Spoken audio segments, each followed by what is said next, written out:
Yo quiero compartirle algo esta noche que tiene que ver con lo de misiones, pero también quiero que estudiemos un poco la segunda carta del apóstol Pablo a Timoteo, porque Pablo entendió un principio que no sé si todos hoy día lo están entendiendo. En Mateo 28, 19, como se leyó, dice: por tanto, id y haced discípulos a todas las naciones, bautizándolos en el nombre del Padre, y del Hijo, y del Espíritu Santo, enseñándoles que guarden todas las cosas que os he mandado, y aquí yo estoy con vosotros todos los días hasta el fin del mundo. Amén. Luego en Hechos 1:8 dice: pero recibiréis poder cuando haya venido sobre vosotros el Espíritu Santo, y me seréis testigos en Jerusalén, en toda Judea, en Samaria y hasta lo último de la tierra. Y en ninguno de estos dos pasajes yo veo que a la iglesia se le pregunta si lo quiere hacer. No se nos pregunta qué piensan ustedes, ni siquiera se nos pregunta qué pensamos, ni qué pensamos, si estamos de acuerdo, sino que es una bajada que hace el Señor de una forma directa. Y basta ver los imperativos que hay en el verso 19 para mostrarnos el fin real de el hacer discípulos. ¿Y qué conllevaba el hacer discípulos? Eso de bautizarles, pero también eso de la enseñanza, que iba a la par. Luego Jesús coloca otra palabra en Hechos 1:8 y dice: ahora ustedes van a ser testigos. Y tampoco pregunta si queremos ser testigos o qué les parece. Y la palabra testigo ahí en el griego tiene dos connotaciones. La palabra testigo, la primera connotación es justamente eso de dar testimonio de algo que ha ocurrido. Por lo tanto, podemos decir: sí, esto ocurrió, como había pasado con los discípulos del Señor. Pero la segunda connotación de la palabra tiene que ver, la traducción es mártir. Y significaba entonces que todos los testigos verdaderos del Señor, lo más probable que iban a sufrir la muerte por causa de su testimonio. ¿Entienden? Entonces ahí la cosa se pone más peligrosa todavía. Entonces ahí, oye, eso sí que no me preguntaron si yo quería morir por causa de Cristo. ¿Entienden? Entonces el cristianismo hoy día se ha llevado a un punto tan irrelevante que nadie hoy día pareciera que es como loco sufrir por Cristo. Como que no tiene sentido padecer por Cristo. ¿Entienden? Como que no, esto era para otro tiempo. Entonces nosotros sacamos de ese contexto, lo queremos poner acá, no lo podemos poner igual, pero sí podemos poner los principios tal cual, como el Señor lo mencionó. Entonces, para realmente entender el principio de misiones mundiales, lo que el Señor quiso decirnos, parte de la base de lo que significa hacer discípulos. Me llama la atención el verbo que se usa en esta traducción, que es la palabra hacer. Y la palabra hacer discípulos significa entonces trabajar de una manera que alguien se convierta en discípulo, que fue lo que hizo el Señor. Los toma y los moldea de tal manera a su propio criterio, a su propia forma, para que ellos después tengan esa forma, y bajo esa forma entonces ir haciendo más discípulos. ¿Entienden? Y él cimenta todo esto bajo la enseñanza de lo que él les había enseñado a ellos como discípulos. Entonces no había cómo perder el rumbo del discipulado. Pero una de las cosas que a nivel general la iglesia perdió el rumbo del discipulado. Entonces hoy día el discipulado es como pasa todo como por un libro de discipulado, que no es malo el manual de discipulado. ¿Me entiendes? Pero no estoy seguro si eso hace un discípulo. Eso hace un conocedor. Porque mucho del discipulado que ya tenemos en realidad es doctrina básica, que se le enseña a un discípulo cómo tiene que orar, cómo tiene que leer la Biblia, etc. Pero hacer discípulo significa caminar con alguien, como camina el Señor. Significa educar a alguien, que alguien esté al lado de nosotros, camina con nosotros, avanza con nosotros, donde hay preguntas, donde hay respuestas y donde hay toda una relación personal. Esto hizo Jesús en el discipulado. Entonces, hoy día la estadística nos dice que muchos latinos están muy interesados en el tema de misiones mundiales, pero en realidad no estamos haciendo la parte del discipulado con ellos antes de que salgan. Entonces la gran pregunta es, si no tenemos discípulos que fueron hechos acá, ¿cómo entonces van a ir a ser discípulos a otros? ¿Entienden? Y dice, bueno, es que el Señor nos ayudará. Sí, eso podríamos tomarlo como una verdad, pero ya tenemos tanto para poder adiestrar a alguien, como pasó en la Escritura, que podríamos obviamente avanzar. Entonces hoy día quiero que al leer esta carta, parte de esta carta, ver a uno de los misioneros más grandes que tuvo la historia del cristianismo, que fue el apóstol Pablo.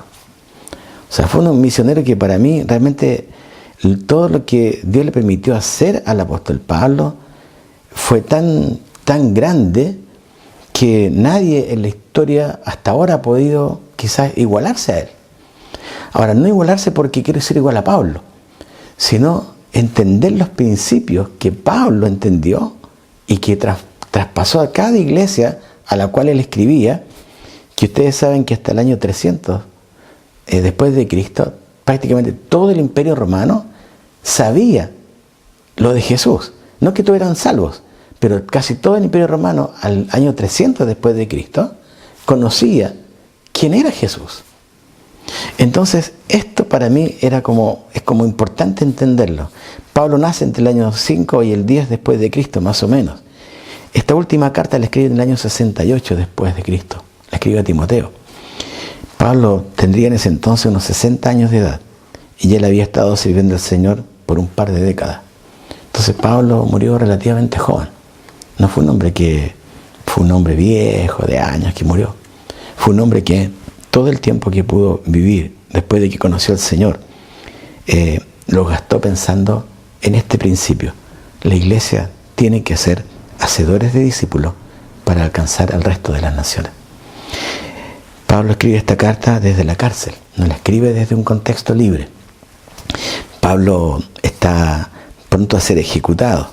Su deseo profundo es promover la armonía en la iglesia y también orientación a esta iglesia y a todas las iglesias en todos los lugares y en todas las generaciones, la necesidad de hacer lo que el Señor había dicho, de hacer discípulos. Pablo predica la muerte, su propia muerte, en un sentido, consciente de que el tiempo que quedaba era corto. Y también anima a su amado hijo espiritual Timoteo a que no tenga miedo, de lo que podría venir. Algo de historia para que entendamos esto, antes de orar. En el año 61, más o menos, Pablo fue encarcelado por primera vez.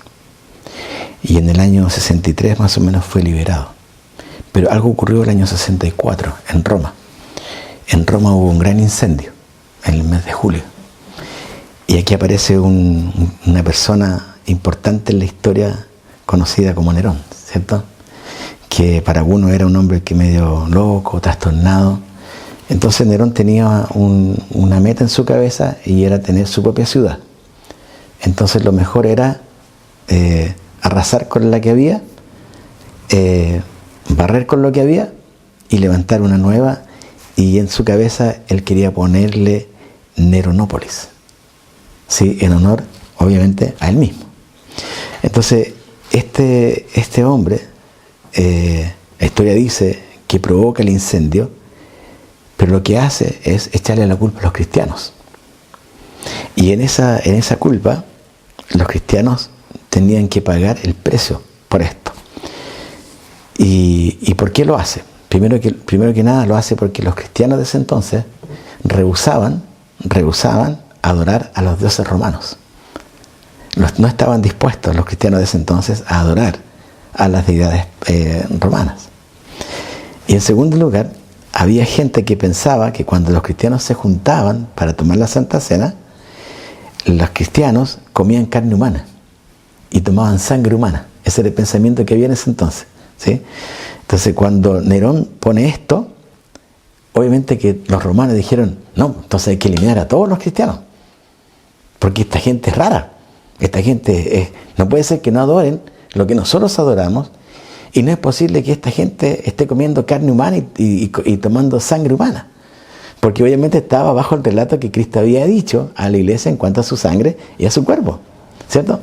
Bueno, ocurrió esto, pero saben, literalmente miles de cristianos fueron muertos de las maneras más crueles en ese entonces.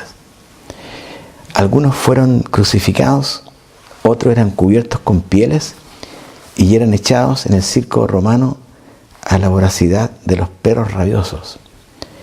Y otros más eran cubiertos con alquitrán y con aceite y los quemaban. ¿Y sabes para qué los quemaban? Los quemaban para que sus cuerpos ardientes iluminaran los jardines imperiales. Por eso lo hacían.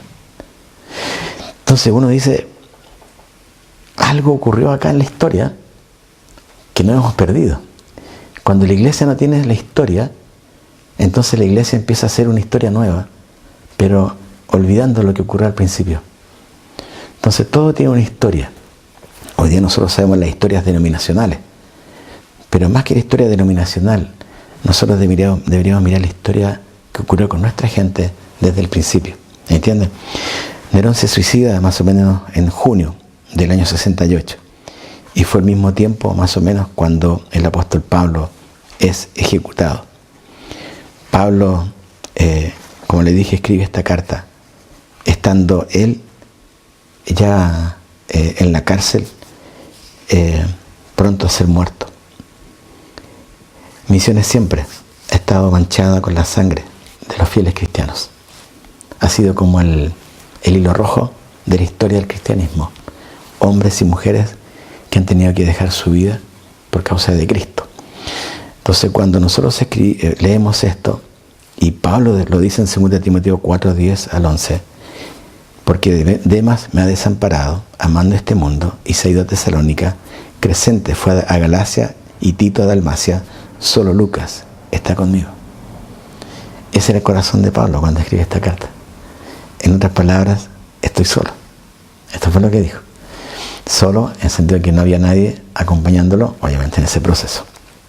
Pablo es una persona que a mí realmente me llama mucho la atención porque era un hombre que no le tenía miedo a la muerte. Y no le tenía miedo a la muerte porque él sabía lo que venía. Y eso es la seguridad de un cristiano, es la esperanza de un cristiano. Entonces él dice, no nos ha dado Dios un espíritu de cobardía, sino de poder, de amor, de dominio propio. Escribe a Timoteo. También le dice, por lo cual asimismo padezco esto, pero no me avergüenzo, porque yo sé a quién he creído. Tenéis que saber esto, que me abandonaron todos los que están en Asia. Después dice, acuérdate de Jesucristo, del linaje de David, resucitado de los muertos, conforme al Evangelio, en el cual sufro penalidades hasta prisiones a modo de malhechor. Pero tú has seguido mi doctrina, conducta, propósito, fe, longanimidad, amor, paciencia, persecuciones, padecimientos, como los que me sobrevinieron en Antioquía, en Iconio y en Listra. Pablo dice, yo estoy para ser sacrificado y el tiempo de mi partida está cercano.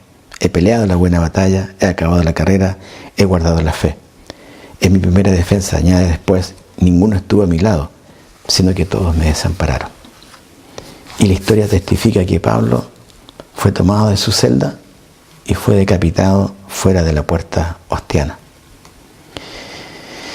Con todo eso, el apóstol Pablo, antes de ser decapitado, escribe esta carta.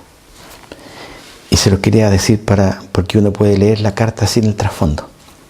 Cuando uno lee la carta con el trasfondo, uno entiende el propósito de la carta, que es exaltar a Cristo en su máxima expresión.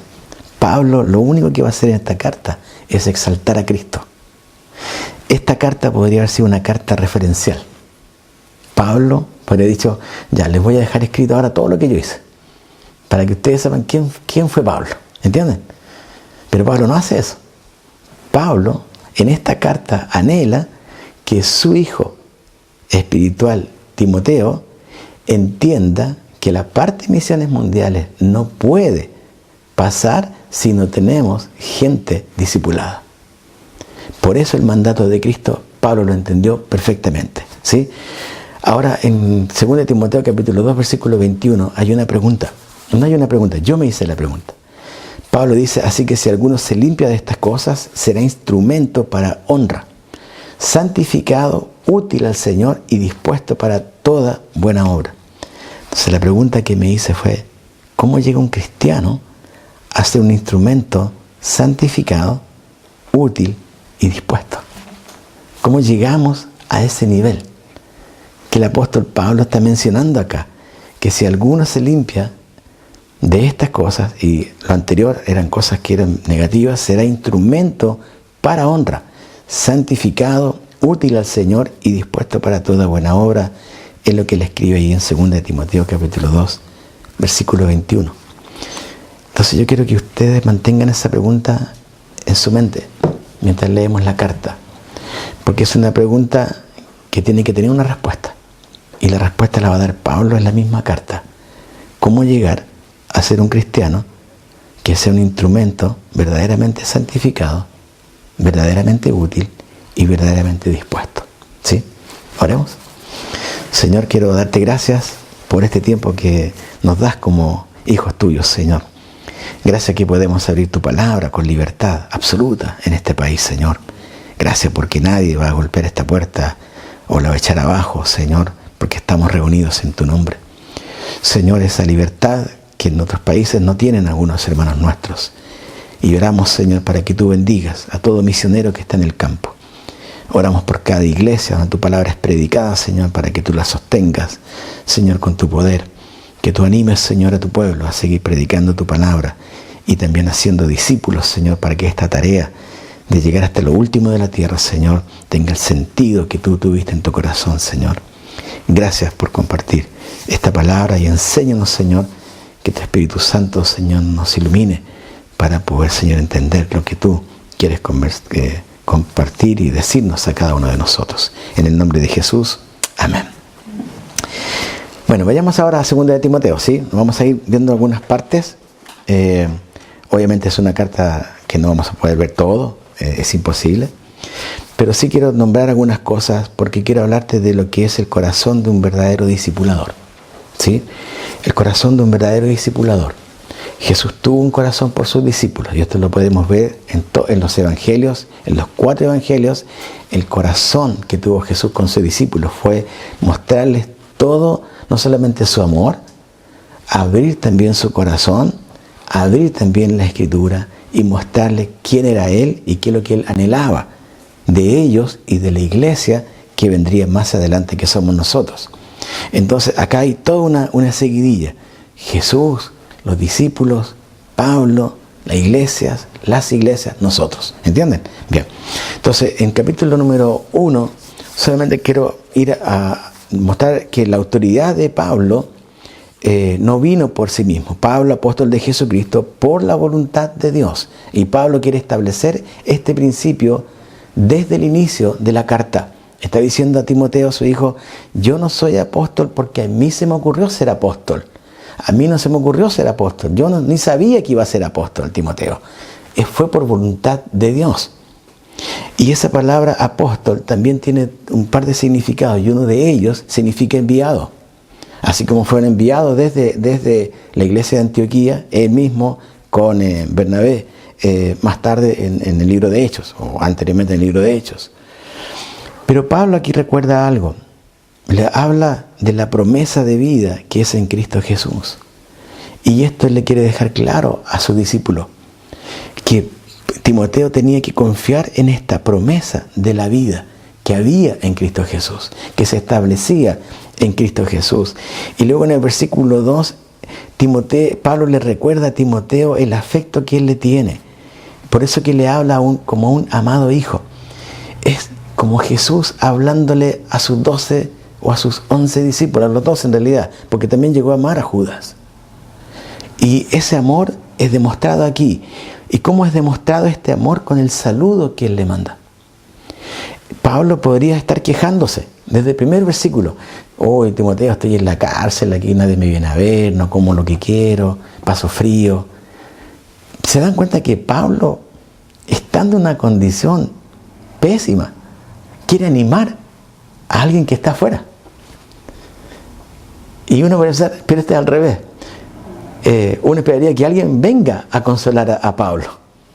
Es Pablo el que está dando el aliento. Él el que está adentro. ¿Y cómo lo saluda? Lo saluda con estas 3 palabras que son grandiosas. Gracia, misericordia y paz. 4 cosas importantes que él menciona en los 2 primeros versículos iniciando la carta.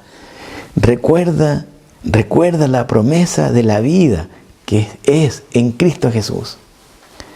Anhelo que la gracia de Dios esté en tu vida, Timoteo. Anhelo que la misericordia de Dios esté contigo todos los días. Y anhelo que la paz de Dios esté contigo todos los días. Este era el corazón de Pablo, por su propio discípulo. Y acá, en los versículos que vienen, vamos a ver algunas características de un discipulador. Porque esto es importante para entender lo de misiones. Porque si vamos directamente a lo de misiones, saltándonos esto, entonces no vamos a ser buenos discípulos y no vamos a tener buenos misioneros de campo. Entonces esto no parte con las características de un discípulo. Pablo lo que hace ahora es colocar su propia forma de cómo tiene que ser un discipulador. Y miren, en el versículo 3 vamos a ver 5 características y después vamos a sacar 7 de 3 versículos en realidad. Miren, doy gracias a Dios, versículo 3, al cual sirvo desde mis mayores con limpia conciencia, de que sin cesar me acuerdo de ti en mis oraciones, noche y día. La primera característica que tenemos de un buen discipulador, de un hombre de Dios aquí, es el hecho de ser un hombre agradecido. Ven cómo arranca versículo 3, ¿verdad? Doy gracias a Dios. Uno dice, aquí estamos. No sé si yo estuviera en la cárcel, daría gracias. ¿Entiendes? Pero acá Pablo da gracias en la cárcel y dice a quién da gracias. Era un hombre agradecido de Dios. La segunda característica que vemos del apóstol Pablo, siguiendo el texto, es un hombre que tenía un corazón de servicio a Dios. Porque dice aquí, no solamente doy gracias a Dios, sino que dice, al cual sirvo desde mis mayores. Al cual sirvo. Ahora, ¿se dan cuenta? No dice, al cual serví. Aún Pablo entendía que aún dentro de la cárcel, él podía seguir sirviendo a su Señor. Que no eran las paredes ni las rejas de la cárcel lo que le impedía servir al Señor. Y eso me lleva a la reflexión de nosotros, como hijos de Dios, que estamos fuera de una cárcel. ¿Entienden? El servicio a Dios era algo que a Pablo lo tenía dentro. Sirvo a Dios, Timoteo, aún estando adentro. Algo más se dice, y sacamos una tercera característica de Pablo.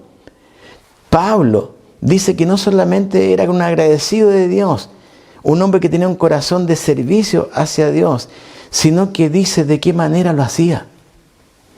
Y dice el texto que él lo hacía con limpia conciencia.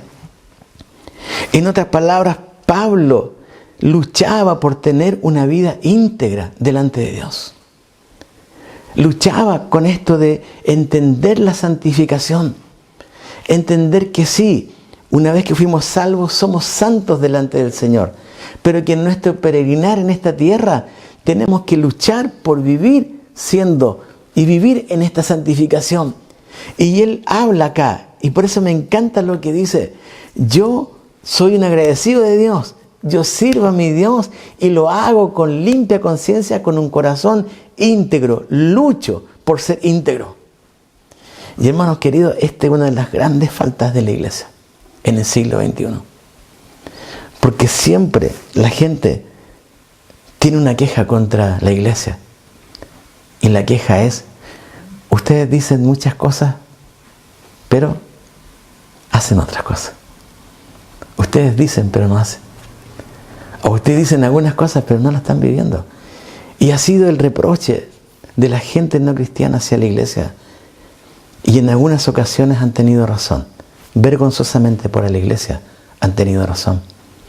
Por eso, hermano, este punto es muy importante. Porque Cristo también luchó por esto con sus discípulos. Porque les ayudó a tener una mirada más alta. Porque tomó a ellos de contextos distintos. Y les enseñó qué significaba vivir en santidad.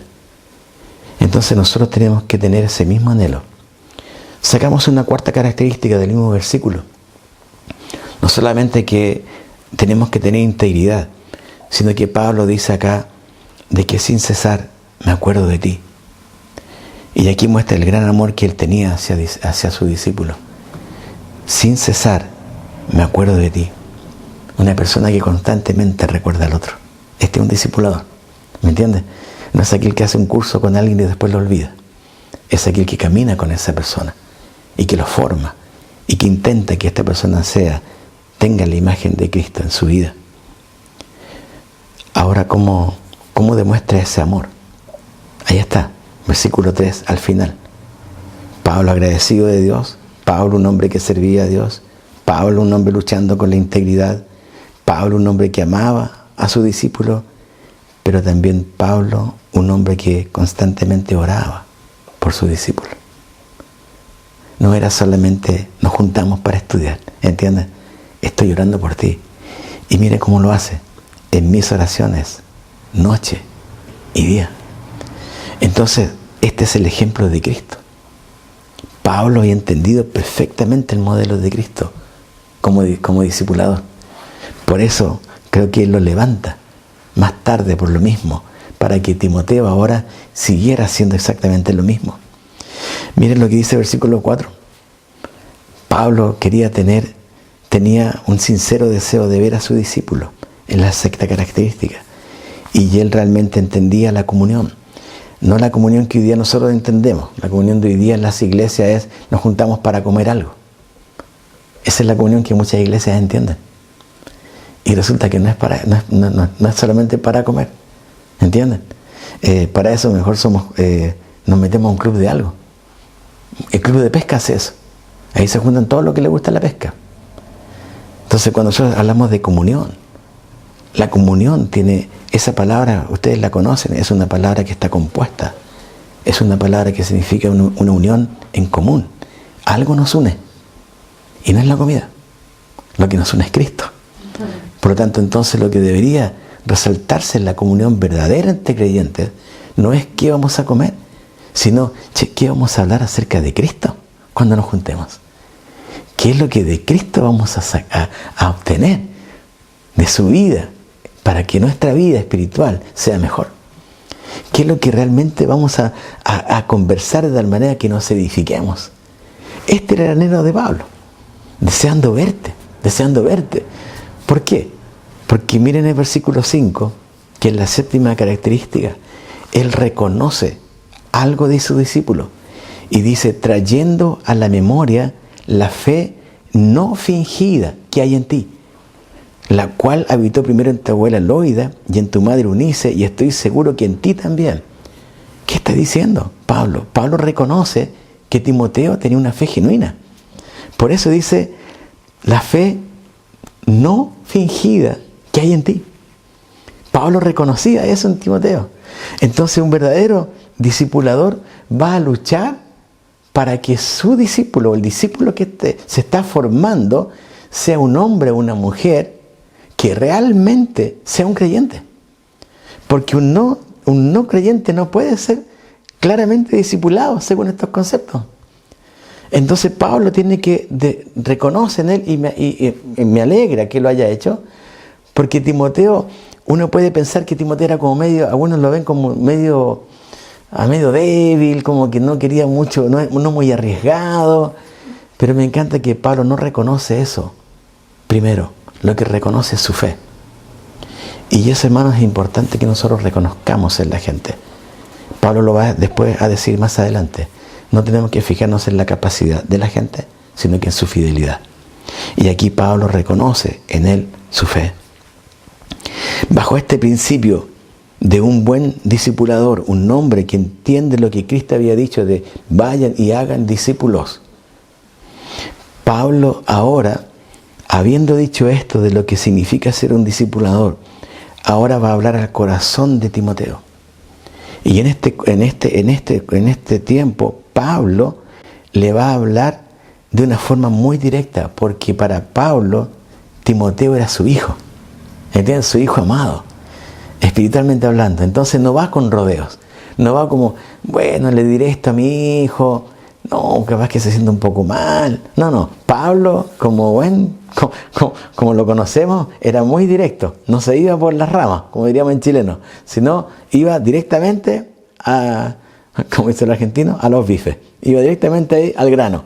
Miren lo que dice en el versículo 6, después de lo que él dice de un discipulador, que era un agradecido de Dios, que sirve al Señor, que tiene una vida íntegra, que tiene gran amor por su discípulo, que ora constantemente por su discípulo, que tiene un sincero deseo de tener comunión con este discípulo, que reconoce la fe de su discípulo. Ahora viene, ¿qué pasa con el discípulo?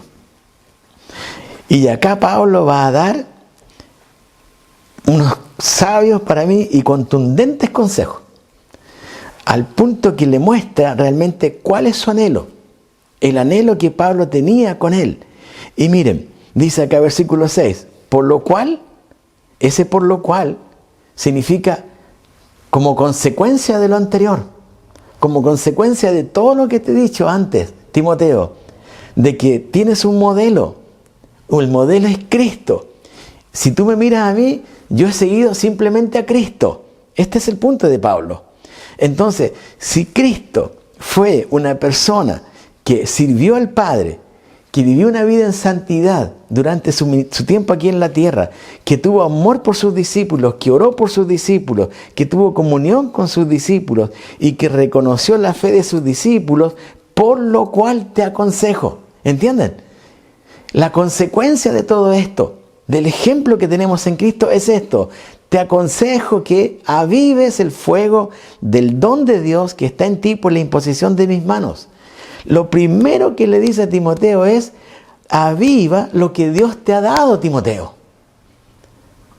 No solamente te dio la salvación, que es lo más grandioso que nos podría haber dado el Señor, sino que Dios, el Espíritu Santo, le plació dar a la iglesia, dotar a la iglesia con dones espirituales.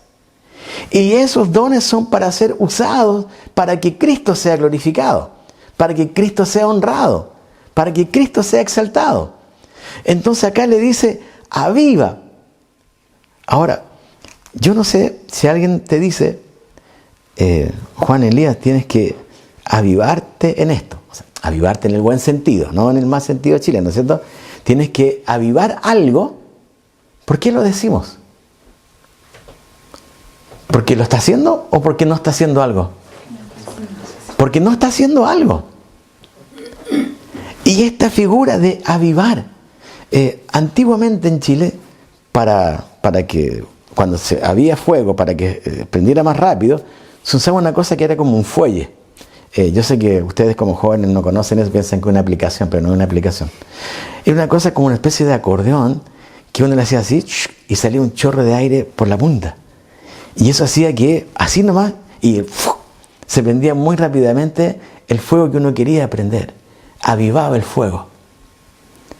Antiguamente en el campo, cuando la cosa ya quedaba un poco en las brasas, nos faltaba el que decía, hey, póngale más leña al fuego y aviven el fuego.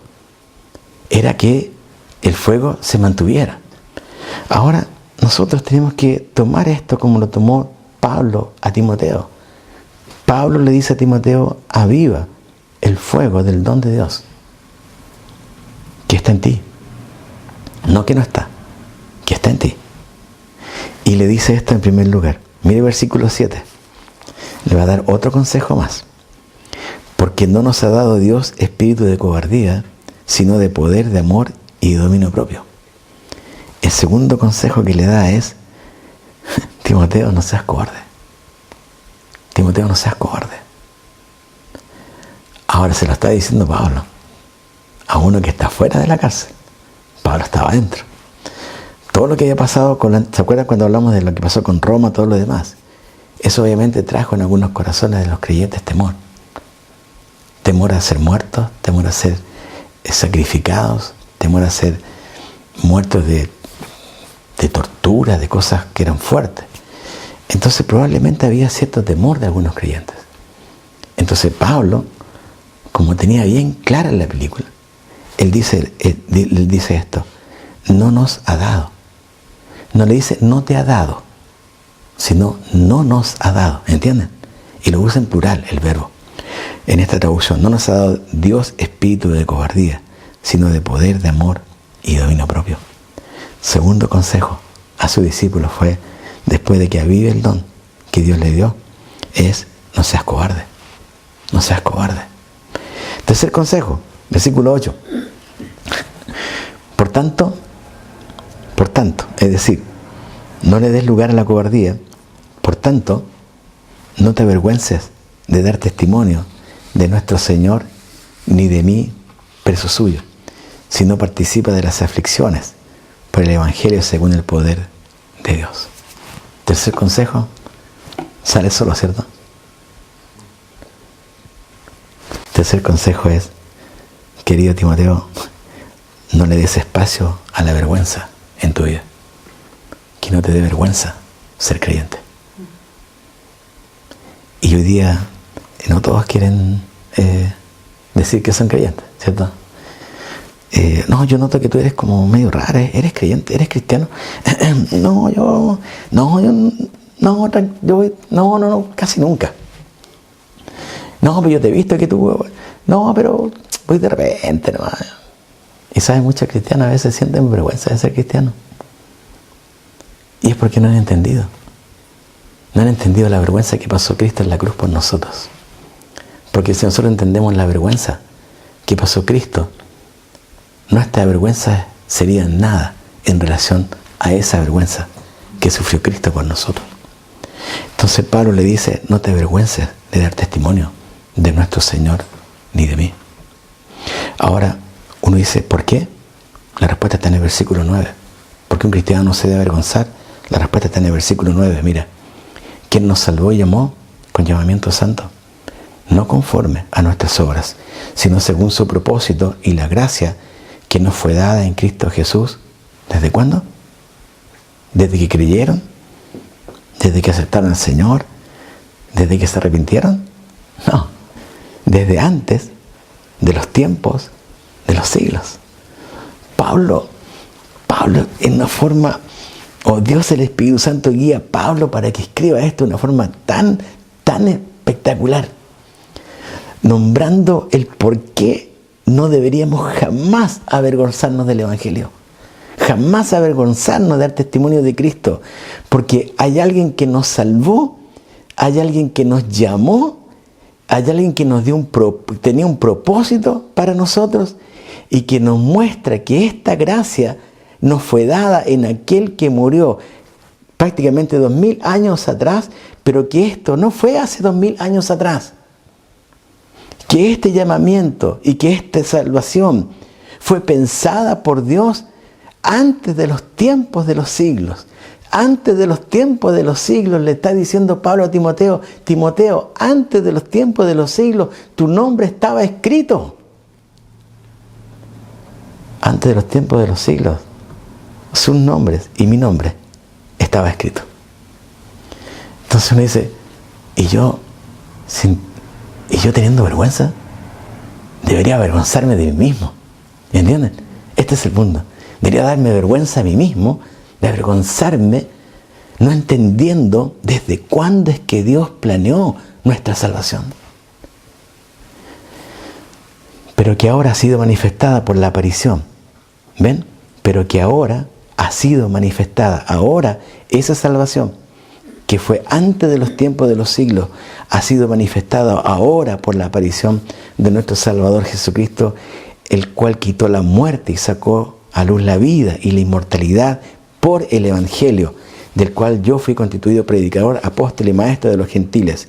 Y miren lo que dice acá, para sellar este tema de la vergüenza: por lo cual asimismo padezco esto, pero no me avergüenzo, porque yo sé a quién he creído y estoy seguro que es poderoso para guardar mi depósito para aquel día.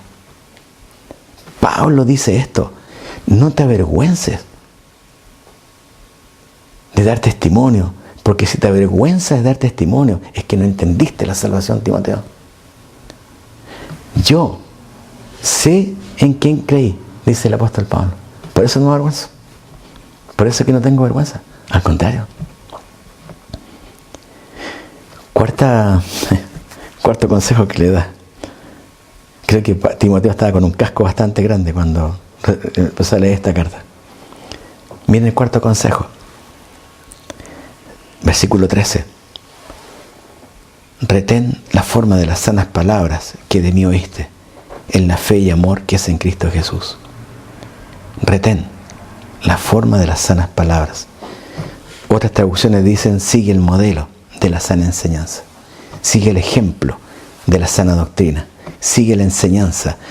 Toma como norma la auténtica enseñanza. Ten presente el modelo de las sanas palabras. Retén el modelo de las sanas palabras. Todas apuntando al retener, al guardar, al seguir teniendo presente la palabra de Dios en toda su plenitud. En el versículo 14, Pablo sigue cimentando este principio y le da un quinto consejo. No solamente que retuviera la palabra de Dios en su totalidad, sino que también debía guardar y cuidar la doctrina. Versículo 14, guarda el buen depósito por el Espíritu Santo que mora en nosotros. Y este guardar el buen depósito significa que es guardar mediante el Espíritu Santo que habita en el creyente el tesoro que nos ha sido encomendado. ¿Cuál es este tesoro? Es la sana doctrina. Con la ayuda del Espíritu Santo, otra traducción dice que vive en nosotros. Cuida de la buena doctrina. Cuida de la preciosa enseñanza. Guarda con sumo cuidado la preciosa verdad. Esa enseñanza es un tesoro, así que guárdalo. Guarda la hermosa enseñanza. No permitas que nadie contradiga la buena enseñanza. Un sexto consejo que le da está en el versículo 15. En el versículo 15 Pablo dice, ya sabes esto, que me abandonaron todos los que están en Asia, de los cuales son Fígelo y Hermógenes. Y luego sigue mencionando otros nombres de gente que no se avergonzó de sus cadenas y cuando estuvo en Roma, como fue buscado solícitamente y fue hallado. Y también pide misericordia. Ahí en el versículo 18. Pero quiero rescatar el versículo 15. Me abandonaron todos. Y aquí Pablo le da un sexto consejo a su discípulo. Y el sexto consejo es, Timoteo, aprende a experimentar el abandono de los tuyos. Aprende a experimentar el abandono de los tuyos. Y Pablo se lo deja muy claro al decir, todos me abandonaron. Lo que está diciendo Pablo a Timoteo es, Timoteo, no busques el creer que tú cercarte con gente siempre va a ser así. Va a haber el momento en que vas a experimentar el abandono de los tuyos y tienes que estar preparado. Y se lo dice un hombre que pasó por esto, ¿entiendes? Por eso él quiere ayudar a su discípulo, para que no se encuentre con esto y sea una frustración para el discípulo, ¿entiendes? Que el discípulo diga, uy, esto, pero yo nunca pensé que iba a pasar esto. No, Timoteo iba a recordar, esto ya me lo dijo un día Pablo, así que estoy tranquilo. Sé que esto puede venir, el hecho de experimentar el abandono de los tuyos. El séptimo consejo está en el versículo 7. En el versículo 1, segundo Timoteo 2:1, es el séptimo consejo. Y acá es un pasaje interesante, dice, esfuérzate, o tú pues, hijo mío, esfuérzate en la gracia que es en Cristo Jesús. Es un pasaje conocido, ¿cierto? Leído muchas veces. Siempre este pasaje me ha gustado, porque no dice esfuérzate por la gracia, sino que dice esfuérzate en la gracia. Hay una diferencia muy grande al cambiar de preposición. Si dijera aquí esfuérzate por la gracia, Pablo le estaría diciendo tienes que luchar por tu salvación. Muévete, Timoteo, porque de ti depende la salvación. Pero aquí le dice no que tiene que esforzarse por la gracia, sino que tiene que esforzarse, ¿dónde? En la gracia. O sea, ya somos salvos. Y hemos escuchado esto muchas veces, no somos salvos por obra, pero sí somos salvos para obras, ¿cierto? Y ahí viene el esfuerzo que el apóstol Pablo está diciendo. Ahora lo está diciendo un hombre que había plantado un montón de iglesias como misionero. un hombre que había predicado el Evangelio en un montón de lugares. Entonces el apóstol Pablo tiene toda la autoridad para decir, yo soy un hombre que me he esforzado en la gracia. Ahora aquí tenemos un problema, porque muchos dicen, no hermano, si nosotros no tenemos que hacer nada, nosotros no tenemos que meternos, ¿cómo es lo que a veces escucho? No tenemos que meternos en lo que Dios tiene que hacer. No, y eso es verdad, porque Dios va a hacer lo que Él quiere, Él es soberano, ¿cierto? Entonces nada, ningún pajarillo cae de tierra sin que el Padre no lo sepa, punto, es verdad. Pero uno ve este ejemplo, ¿por qué el apóstol Pablo se esforzó de tal manera que el Evangelio llegara hasta lo que hoy día conocemos como, o se conoce como fue todo el Imperio Romano con la palabra, prácticamente? Y fue por alguien que entendió esto. Sé que no es por la gracia, pero sé que tengo que esforzarme dentro de la gracia, en la gracia. Lo que ustedes hacen como congregación, lo tienen que hacer y se esfuerzan para que esto, ustedes sean conocidos, o el mensaje del Evangelio sea conocido, ¿verdad? Bueno, eso es esforzarse en la gracia. No es que estamos haciendo algo para ayudar a Dios. Estamos haciendo simplemente lo que el Señor quiere, que su Evangelio sea predicado y enseñado, usando todo lo que tenemos a la mano, lícitamente, para que así sea. Esfuérzate en la gracia. Es el séptimo consejo. Entonces, en estos consejos que Él da, primero fue aviva lo que Dios te ha dado. Aviva lo que Dios te ha dado. No le des lugar a la cobardía. No le des espacio a la vergüenza en tu vida. Retén la palabra de Dios. Cuida la doctrina. Aprende a experimentar el abandono de los tuyos. Esfuérzate no en tus fuerzas, sino en la gracia de Dios. Y ahora Pablo va a seguir hablando a Timoteo y le va a compartir la necesidad imperiosa de que haya una multiplicación natural de discípulos, no artificial, sino natural de discípulos. Y va a mencionar en el versículo 2 la forma en que tienen que hacer. Quiero sacar solamente 3 principios de este versículo para que entendamos al apóstol Pablo en lo que él nos quiso decir. Lo que has oído de mí ante muchos testigos, esto encarga a hombres fieles que sean idóneos para enseñar también a otros. Bueno, dicho de paso, este versículo es el versículo del seminario William Carey, ese que tenemos como base. Ahora miren lo que hay ahí. Aquí hay un mandato. El mandato. Ahora Pablo sale de los consejos. Y ahora Pablo va a entrar en un momento de decir, ahora esto hay que hacer. Teniendo claro lo que hace un discipulador. Teniendo claro las características que debería tener un discípulo del Señor. Ahora, ¿qué gente tenemos que ver para que realmente esto se cumpla? Y aquí está, mira, lo que has oído de mí ante muchos testigos, esto encarga. Este es el mandato, ¿entienden? Es lo mismo que Cristo hizo con sus discípulos. Por lo tanto, id por todo el mundo y prediquen el Evangelio, ¿cierto? Ese es el encargo, esa es la comisión. Acá es lo mismo, esto encarga. Cuando nosotros encargamos algo a alguien, es que lleve algo nuestro, ¿cierto? Oye, si vas a Santiago te encargo que me pongas esta carta. Listo, le estamos dando la carta, es un encargo, pero la idea es que se cumpla. Acá es esto, el encargo era muy claro, no era qué estrategia vamos a usar. Aquí Pablo no le dice, mira Timoteo, te voy a decir, cuando tú vayas a los de Colosa, esto tienes que hacer. Cuando tú vayas a los de Éfeso, esto tienes que hacer. No le da una línea de estrategia. Lo que le va a mostrar es personas, tal cual Jesús lo hizo. Mira, esto encarga a hombres fieles para que la obra continúe. Lo está diciendo Pablo de la cárcel. Pablo sabiendo que va a morir. Entonces Pablo no quiere morir sin decirle a su discípulo, Timoteo, esto no puede morir en Pablo. ¿Entienden? Pablo no es el último cristiano sobre la tierra. Hay muchos más.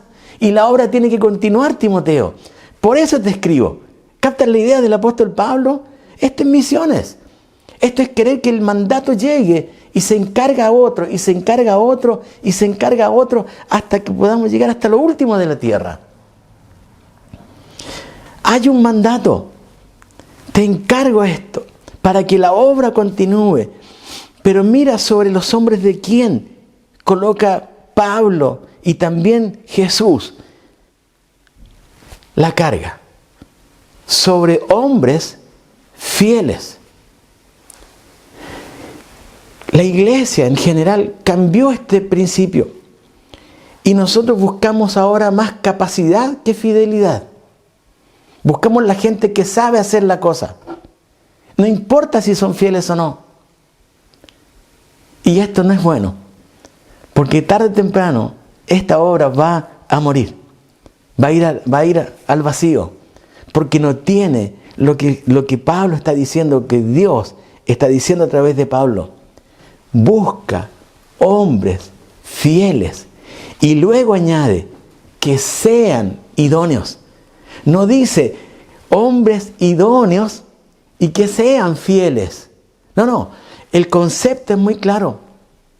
El concepto es uno solo. Fidelidad. Busca fidelidad, Timoteo. Que no te asombre lo que la gente sabe hacer. Porque saben, hay muchos cristianos que saben hacer muchas cosas. Pero han descuidado también así muchas cosas de sus propias vidas. Hoy tenemos cristianos que saben hacer muchas cosas, pero su vida de oración es pobre. Tenemos muchos cristianos que saben hacer muchas cosas y su vida íntima con el Señor y la palabra es muy pobre.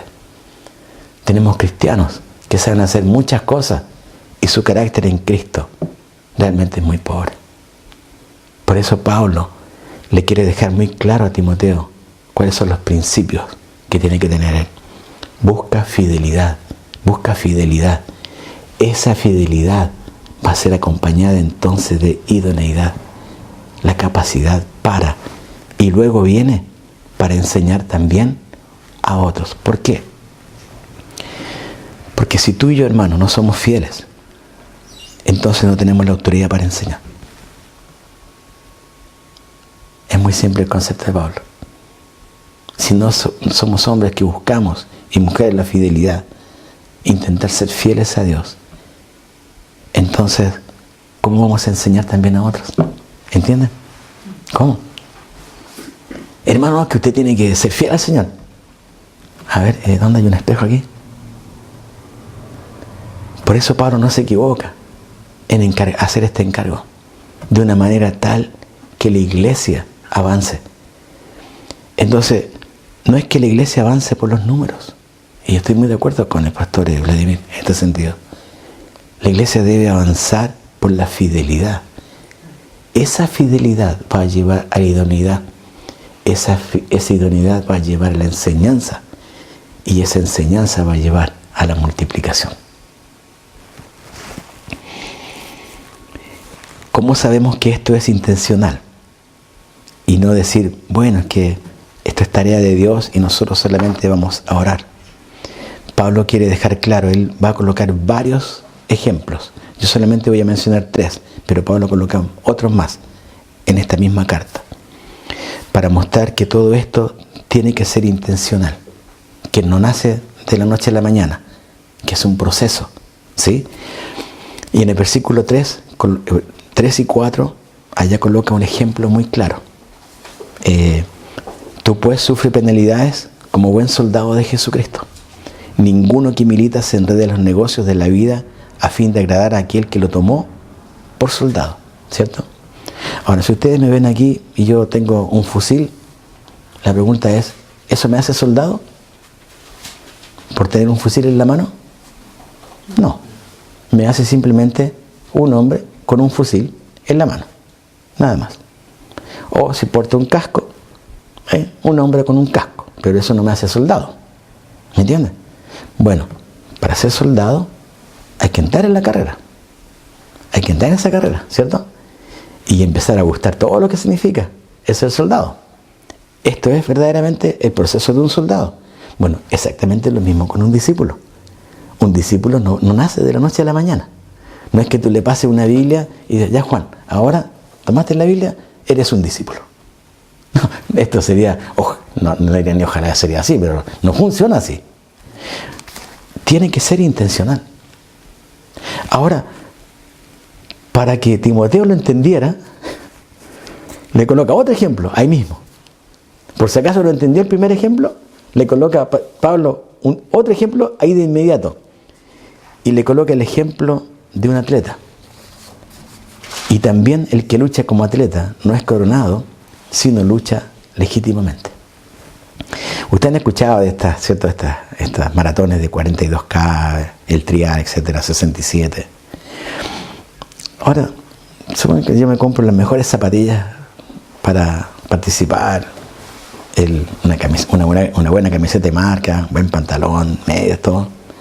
¿Ustedes creerían que yo llegaría a los 67 kilómetros corriendo? Bueno, Juan se ríe diciendo, no llegaría. Yo, Juan, no llegaría. No, yo no llegaría, no creo que ni a los 2 kilómetros llegaría. ¿Por qué? Porque la zapatilla no hace al atleta o al corredor. Obviamente que le ayuda, ¿cierto? Una ropa que corresponde le ayuda a un atleta o a un corredor. Pero no lo hace un corredor. Hace un cristiano. Un cristiano, para ser un verdadero discípulo que entiende lo de misiones mundiales, tiene que estar sujeto a la palabra y tiene que ser adiestrado en la palabra y tiene que estar convencido de que esta palabra es única y que es el fundamento suficiente para llevar una vida como discípulo de Cristo y alcanzar hasta lo último de la tierra. Ahora, Pablo le coloca otro ejemplo, ahí nomás. Ahora, yo no creo que obviamente Pablo no estaba bromeando, pero lo hace con tanta insistencia de que tiene que ser intencional, que en el versículo 6 le pone otro ejemplo. Primero le colocó el ejemplo del soldado, ahora le pone luego el ejemplo del atleta, y ahora en el versículo 6 le pone otro ejemplo, ¿cierto? Dice, el labrador, entiéndase, campesino, ¿cierto? Para trabajar, para participar de los frutos, ¿qué tiene que hacer? Debe trabajar primero. Y Pablo, todo lo que hace es lógico, el pensamiento, o sea, la acción y el resultado para Pablo, lo que te quiere decir a Timoteo es lógico nomás, Pablo, o sea, Timoteo, ¿entienden? Ahora, yo tuve un tío que era campesino, y yo venía como santiaguino, me iba al campo, y mi tío no se levantaba a la hora del santiaguino. Santiaguino se levantaba, yo me levantaba como a las 10 y tanto de la mañana a tomar desayuno recién. Mi tío se levantaba, no sé, súper temprano, cuando estaba oscuro. Nunca vi a mi tío que se paró así frente a su, ¿cómo se llama? A las hectáreas que tenía y que haya dicho, ¿cómo me gustaría que aquí hubiera muchos tomates? Y que al día siguiente volviera y viera que todo estaba, ya los tomates listos para cosechar. Esto nunca resulta así. Esto es lo que está diciendo Pablo. El campesino, para participar de los frutos, tiene que hacer algo. Tiene que trabajar primero.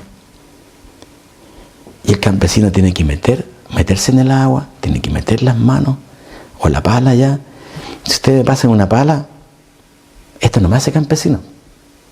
O me pueden poner una chupalla de campesino, esto no me hace campesino.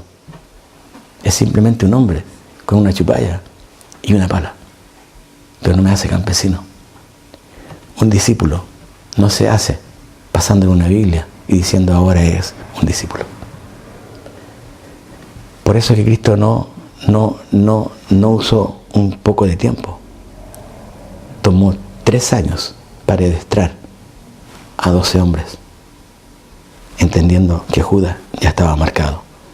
11 hombres. Y esos 11 hombres Dios los usó para revolucionar al mundo. Y después los cristianos fueron llamados, estos son los que trastornan el mundo entero. ¿Por qué? Porque el modelo de discipulado estuvo marcado desde el principio, no por Pablo, estuvo marcado por Jesús. Él fue el modelo para Pablo. Y Pablo le está diciendo lo mismo ahora a Timoteo. Ahora, ¿por qué esto es importante? Mira el versículo 7.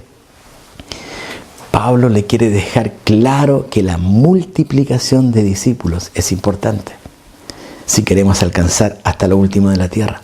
Mira versículo 7. Considera lo que digo y el Señor te dé entendimiento en todo.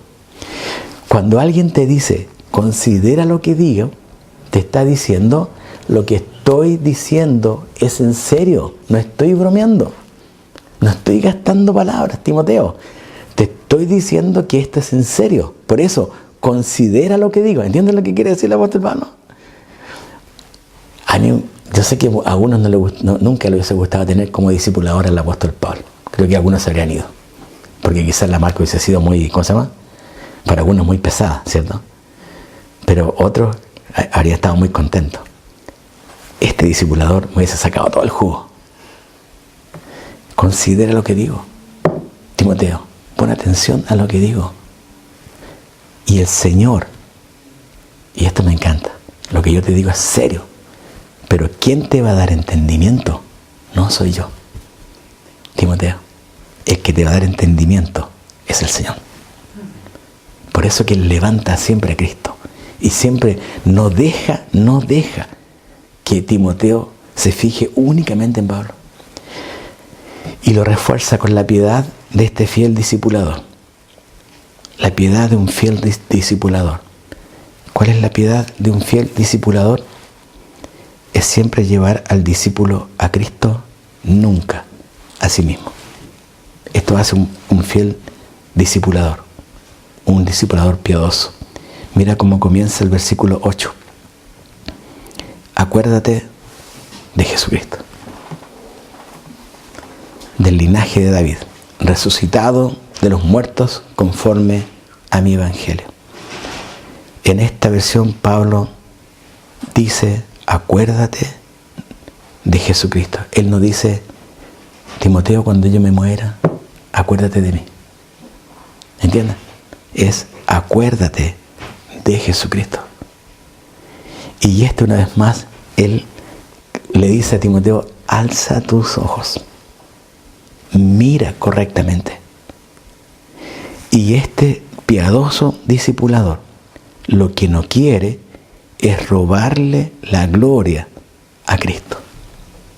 No quiere ganarse la gloria que no le pertenece. Porque Pablo tenía todo para tirarse flores, ¿cierto? Todo. Podría haber terminado esta carta diciendo, sí, bueno, yo levanté Éfeso, Colosa, Tesalónica, allá, acá, Roma. Y cualquiera que hubiese leído este, no, Pablo, super Pablo. Y Pablo sabe que todo lo que hizo simplemente fue porque un día alguien lo llamó, alguien le dio un llamamiento santo. Él entendió el propósito de este llamado, él entendió que su salvación había sido planeado desde el comienzo de los tiempos y que solamente en gratitud él podía hacer todo lo que hizo para su Señor. Por lo tanto, no dirige los ojos de Timoteo a él, sino que dirige los ojos de Timoteo a Jesús. Gloria del Evangelio encomendado. Debemos cuidar nuestro corazón. Nuestro corazón a veces tiene esta tendencia a esto. Y debemos de cuidarnos de no robarle la gloria a Cristo, porque es solo suya. Alguien escribió lo siguiente, porque somos hijos de Adán, es decir, pecadores, y no queremos engrandecernos, Él se hizo pequeño. Porque no queremos doblegarnos, Él se humilló a sí mismo. Porque queremos gobernar, Él vino a servir. Este es Jesús. Y Pablo lo entendía muy claramente. Timoteo, no pongas tus ojos en mí. Pon los ojos en Jesús. Y hermanos, es para nosotros un mejor consejo que podemos recibir en este tiempo. Sacar nuestros ojos del mundo, aún de los cristianos, y poner nuestra mirada solamente en Jesús. Versículo 9, en el cual sufro penalidades, hasta prisiones, a modo de malhechor, mas la palabra de Dios no está presa. Y este pasaje lo hemos leído muchas veces, mas la palabra de Dios no está presa. Y Pablo tenía razón. Pablo podría haber dicho a Timoteo, Timoteo, yo estoy preso. ¿Dónde estaba Pablo? ¿Dónde estaba Pablo cuando escribió esta carta? En la cárcel. ¿Y dónde estaba Timoteo? Estaba afuera. La palabra de Dios no está presa. Mientras haya cristianos afuera de la cárcel, siempre la palabra de Dios va a estar libre para ser predicada y enseñada. Nunca va a estar presa. Y aún dentro de la cárcel, ustedes saben, en algunas partes el evangelio es predicado. Entonces la palabra de Dios nunca va a estar presa, habiendo hijos de Dios que pueden predicar la palabra libremente. Y estamos en un contexto donde se puede hacer eso, ¿sí? Entonces cuando pensamos en misiones mundiales, pensamos en esta expresión: la palabra de Dios no está presa. No está presa. Mientras haya una iglesia, mientras haya creyentes fieles, entonces la palabra ha de seguir siendo predicada hasta lo último de la tierra. No hubo, no hay, ni habrá cerradura hecha por el hombre que pueda mantener la palabra de Dios encerrada. No hay. Pablo, ya les dije, estaba a punto de morir. Ahora, si nosotros tuviéramos los días contados, un día le pregunté a mi familia qué harían. Pregunté a mis hijas, qué sea. Algunas de estas respuestas que están aquí me las dieron, otras las puse yo. Juntar a la familia y tener tiempo con ella. Harían algunos que sí tendrían sus tiempos contados, ¿cierto? Sus días contados. Otros dejarían ordenado todo, la economía, la salud de la familia, para irse tranquilos, digamos. Otros se juntarían a cantar con algunos amigos y la familia. Otros más espirituales saldrían a evangelizar. Otros no tan espirituales probablemente se darían ese gusto que hasta ese momento no se dieron. Algunos harían un viaje de placer. Algunos dirían: no, voy a aprovechar mi último tiempo para hacer algún viaje misionero a corto plazo. Otros se reconciliarían con alguien. Otros se pondrían al día con los devocionales atrasados. Y alguien que nunca leyó la Biblia, probablemente entera, querría leerla antes de partir a la presencia del Señor. ¿Qué haríamos nosotros si tuviéramos los días contados? Si hubiéramos que una semana más partimos. Y Pablo nos daría una sola respuesta, ¿cierto? Nos diría: ocupen el tiempo en lo que saben hacer, en lo que hay que hacer, y a seguir predicando el evangelio, y a seguir enseñando el evangelio, y dejar que las semillas sean sembradas para que la cosecha algún día sea levantada, quizás no por uno, va a ser levantada por otro, pero no importa. Dios nos permitió ser parte de esa cosecha, aun cuando no seamos aquellos que la cieguen. Pablo, con tal de ser discípulos, estaba dispuesto a morir por el nombre y la causa de Cristo. Por lo tanto, si un discípulo actual no está dispuesto a pagar el mismo precio, está lejos de ser un buen discipulador. Si no tenemos el mismo corazón de Pablo, entonces estamos lejos de ser un buen discipulador. La herencia, la gloria de un discipulador, no es solo hacer muchos discípulos antes de partir con el Señor, sino alentarlos a seguir siéndolo hasta el fin, para que alcancen hasta lo último de la tierra. Pablo pensaba en lo más trascendente de la vida cristiana. ¿Qué era lo más trascendente para él? Glorificar al Señor haciendo discípulos que hicieran más discípulos, porque es la manera en que se puede llegar hasta lo último de la tierra. Alguien escribió la siguiente oración: Señor, enduréceme contra mí mismo, el cobarde con voz patética, que ansía reposo, descanso y gozo. Yo mismo, architraidor de mí mismo, mi amigo más falso, mi enemigo más mortal, mi impedimento, donde quiera que voy. Cuando leí esta oración, pensé, a veces es el corazón de muchos de la iglesia, ansiar más el reposo, el descanso y el gozo, y no realmente gastarse para el Señor, esforzarnos en la gracia. Que Dios nos encuentre, hermanos queridos, a ser hacedores de discípulos, que en vez de reposo anhelemos servir hasta el cansancio, que en vez del descanso temporal nos esforcemos por lo eterno, que en vez de una alegría momentánea busquemos el gozo que viene de haber servido al Señor con todo el corazón, que en vez de impedir el crecimiento de otros, nos sintamos bendecidos al ver cómo otros llegan a crecer más alto que nosotros mismos. Más alto que nosotros mismos. ¿Se acuerdan de la pregunta que en principio hicimos? ¿Cómo llegar a ser un cristiano que sea un instrumento santificado, útil y dispuesto? La respuesta está dada acá. Siguiendo los pasos de Jesús y haciendo discípulos para que se alcance a otra gente y otros discípulos y otros discípulos y así alcanzar hasta lo último de la tierra con la palabra del Señor. Que el Evangelio siga creciendo va a depender de los discípulos que la iglesia haga, de los discípulos que sean levantados por el Señor a través de la iglesia, ¿sí? Que Dios nos ayude. Amén. Es una tarea ardua. Y para eso necesitamos gente que... No necesitamos. Para eso es bueno que haya gente dispuesta. Instrumentos para honra. Santificados, útiles y dispuestos. Ojalá que el Señor nos encuentre así. Oramos al Señor, ¿me parece? Padre, muchas gracias por tu palabra. Gracias porque en ella, Señor, tenemos todo. Gracias por la suficiencia de tu palabra, Señor. Gracias, Señor, por el corazón de tus hijos en ella.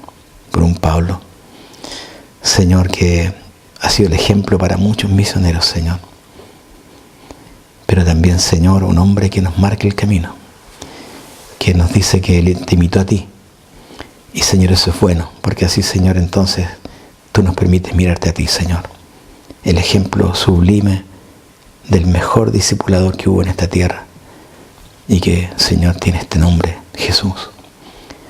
Ayúdanos, Señor, a reconocer que necesitamos cada día de ti, que en cada momento, Señor, nuestra vida tiene que depender de ti para poder tener la fuerza suficiente para avanzar, Señor. Señor, gracias por la salvación dada a nosotros. Salvación pensada por ti. No, Señor, cuando nosotros pensamos nos llamaste, sino gracias porque tú lo pensaste hace tanto tiempo atrás, Señor, y te estoy tan agradecido de que tu misericordia, Señor, fue mostrada a nosotros. Señor, levanta hombres y mujeres aquí en Casablanca y hasta el último de la tierra, para que, Señor, sean hombres y mujeres que te adoren, te sirvan, te alaben y sean instrumentos, Señor, de honra para tu gloria, Señor, para que tu nombre sea exaltado y glorificado y que tú, Señor, recibas toda la gloria que te mereces, Señor. Gracias por este tiempo, gracias por tus bondades. En el nombre de Jesús. Amén, Padre.